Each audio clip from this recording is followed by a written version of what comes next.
Hi guys, चला आज बनवूया आपण अंड्यापासून तयार करूया पनीर. म्हणजे दिसायलाही टेस्ट अंड्याची पण दिसणार पनीर.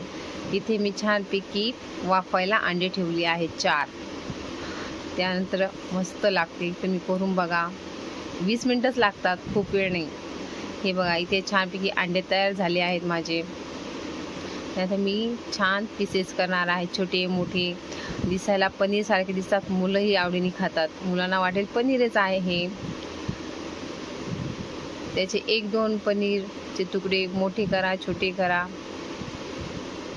आवडेल तसे करा. त्यानंतर आपण पाहूया ग्रेव्हीची लागणारे साहित्य. कांदा इथे, टोमॅटो मी इथे बारीक चिरला आहे, तुम्ही जाड चिरला तरी चालेल. त्यानंतर आपण मिक्सरमधून छानपैकी बारीक करूया. आणि हे बघा, इथे आपली छानपैकी पेस्ट तयार झाली आहे. आणि त्यानंतर आपण मसाले मी तुम्हाला दाखवणार आहे, मी काय काय टाकणार आहे त्या भाजीमध्ये. हे बघा, अंबारीचा कांदा लसूण मसाला घेतला मी इथे. त्यानंतर एव्हरेजचा चिकन मसाला, अंबारी धने पावडर आणि मदसची गार्लिक जंजीर म्हणजे आलं लसूण पेस्ट. इथे मी पॅनमध्ये तेल टाकून त्यामध्ये आपली कांदा टोमॅटोची पेस्ट टाकली आहे. त्यानंतर छानपैकी तेल सुटेपर्यंत आपण ती परतून घेऊया. आणि त्यानंतर आलं लसूणची पेस्ट टाकूया, जास्त टाकायची नाही. त्यानंतर मिक्स करून त्यामध्ये आपण मसाले ॲड करूया. हळद, लाल तिखट, धनापूड, नंतर अंबारी लसूण मसाला आणि एव्हरेजचा चिकन मसाला टाकूया. तुम्हाला तिखट लागत असेल तर टाकू शकता.